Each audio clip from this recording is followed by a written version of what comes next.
there's kind of an interesting development potentially with the Gators as we head towards the early signing period in December and the chance of getting involved with another elite quarterback.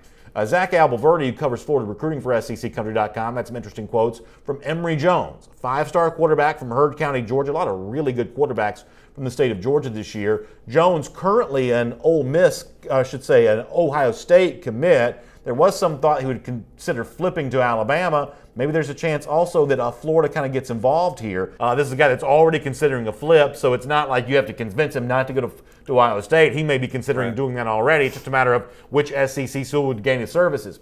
If you're Florida here, are you interested in Emory Jones? I think you have to be. I think when you look at Dan Mullen's offense, when you look at the possibility of having a dual threat quarterback, I think you have to look in that direction. You can talk about Emory Jones, you can talk about Justin Fields, whoever you want to out there. But I think you have to be careful. I think when you have a guy on board already that obviously loves the program, wants to stick around, and you have this signing class starting to develop, you have to be careful in sticking your foot out there too far. You're talking about Matt Corral. I am talking about Matt Corral. I think you have to be careful in sticking your foot out there too far. Because listen, Matt Corral hears this too. I think Matt Corral's going on a couple visits over the next couple of weeks.